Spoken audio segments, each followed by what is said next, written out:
Hola persona, la reseña de hoy es un poquito especial porque es de un compañero, escritor y booktuber.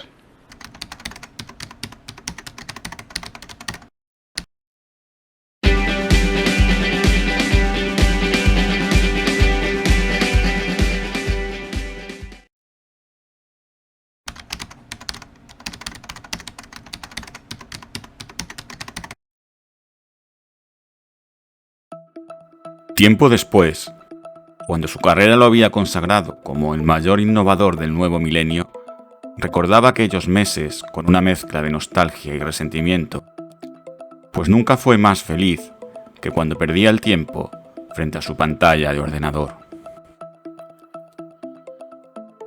El autor. Relato parte de Nunca supe escribir, de César Cañete. Nunca supe escribir, de César Cañete. Os dejaré por aquí, casi la lío, el enlace a su canal. Él también recomienda libros y habla de literatura y está muy bien lo que hace. Así que seguidle. Y bueno, nunca supe escribir. En uno de sus vídeos comentó que tenía este relatario y bueno, me animé a descargármelo y a leerlo, obviamente. Es un relatario breve, son solamente 3 relatos y tiene una cosa curiosa que me ha dado que pensar, si no sé si copiarle, lo de añadir notas del autor, que son unos pequeños párrafos después de cada relato, pues haciendo comentarios de cuándo lo escribió, de alguna cosita así, alguna anécdota. Aunque los relatarios se pueden normalmente leer de forma salteada, yo creo que es importante que este se lea de inicio a fin. Al final son 3, tampoco hay mucha combinatoria posible, porque hay alguna cosita que relaciona alguno de ellos y es mejor hacerlo en orden. Dicho lo cual, me han gustado, pero ha habido una cosilla que en cuanto al relatorio en general me ha roto un poco, y es sobre todo el último, porque me rompía un poco más con el tipo de historia y de personajes de los 2 primeros. Digamos que con los 2 primeros creaba una especie de pauta, que ya ves tú cuando os crea una pauta, pero sí que están dentro del mismo estilo, supongo que también por la época en las que escribió, que comenta el César en las notas del autor.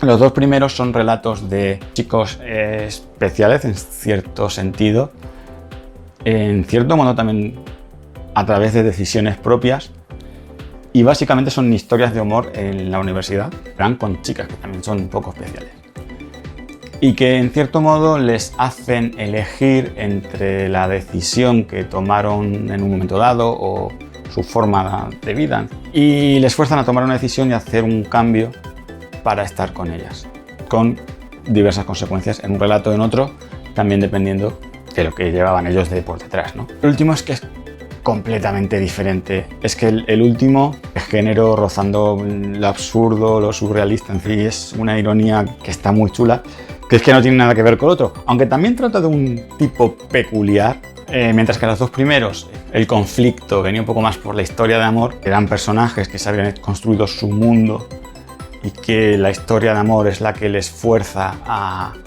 cambiar ciertas reglas de ese mundo, incluso a romper con ese mundo. El último relato es que va por libre. Mano en boca, orejas, palmas. Este título tan raro, que como dice, una historia de amor en 3 partes con una prórroga. Pues aquí tenemos un chico que de pequeño era muy parlanchín y cuando descubre la lectura decide no volver a hablar más. Es muy inteligente y decide que la forma de comunicarse por palabras no es muy apropiada, aparte de que siempre ha tenido cierto rechazo la gente de él por ser muy hablador y por saber de todo y ser un poco niño repollo, repipi. Llega a la universidad y consigue congeniar con un grupo de amigos así peculiares, y entre esos, en ese grupo de amigos hay una chica, pues hombre, se acaba pidiendo por ella. Y no sé si estoy contando demasiado, pero bueno, espero que César me perdone. No, como se puede anticipar, en un momento dado ella le va a pedir que rompa ese voto de silencio. Y aquí ya sí paro. Pero ahí le llega el conflicto, ¿no? El punto fuerte. Y luego estaba curioso esa prórroga a modo de epílogo que añade el autor, de la que no voy a comentar mucho, pero sí que me ha parecido curiosa, que no termina la historia donde termina y que deja un gustillo interesante. Cine es el que más me ha gustado de los tres, la verdad. No sé, estaba yo un poco moñas en ese momento, pero sí que es un relato que tiene mucho más simbolismo, más elementos... que caigo. Más elementos confrontados. En este caso también es un chico que tiene sus peculiaridades y en su vida también entra una chica una vez que está en la universidad.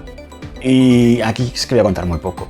Es como más íntimo en ese sentido, este segundo relato tal vez, y sí que hay mucha contraposición de elementos. También se ven tonos más fríos y más cálidos, para cierta contraposición de sentimientos, de situaciones, y te van ayudando a formarte una atmósfera para saber lo que está sucediendo y lo que puede llegar a suceder sin llegar a contártelo del todo, para que cuando explota finalmente la historia todo encaje, ¿no? Está bastante trabajado en esos simbolismos y en esas interrelaciones. Y luego llega el autor. La historia es de un autor que escribe una obra, se la pasa a un amigo y el amigo lo que hace es ir a casa y con un bate de béisbol destrozarlo todo. O sea, todo el mundo que lee sus obras acaba resonado de alguna forma, les afecta a un nivel físico, fisiológico y mental, ¿no? Y psicológico. En ese aspecto es muy borgiano o incluso kafkiano también en otras relaciones que hay.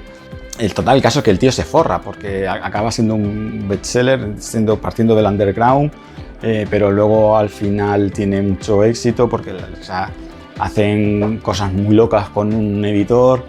Es que, claro, no quiero contar mucho porque parte de la gracia también es viendo cómo se va montando este cúmulo de a veces sin sentido y de cosas un poco que pueden parecer un poco absurdas y porque sí, pero que se van enmarañando. Me recordó un poco, en cierto sentido, a veces a Mortadelo y Filemón. Mira como por ahí me vino un poco también ese tipo de humor a veces de enredo y sobre todo esas historietas que al final acaban siempre persiguiéndose unos a otros, ¿no? Pues aquí todo se vuelve muy, muy loco y se maximiza mucho.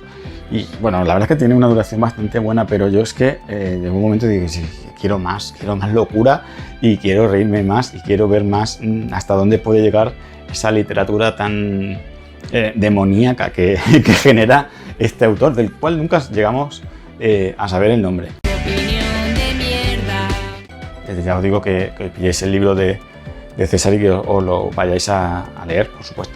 El tema de que está bien, de no haberle puesto más progresión al libro en conjunto, es eso, que me rompe demasiado con las otras dos historias, que como que no tienen nada que ver. Son historias completamente diferentes y creo que para un relatario cada vez estoy más convencido de ello y cada vez es lo que intento más hacer, esa coherencia y ese hilo narrativo entre historias sí que debería mantenerse. Y aunque este es un tipo peculiar, como lo eran los otros dos, el rollo, el tono, el estilo, todo no tiene nada que ver.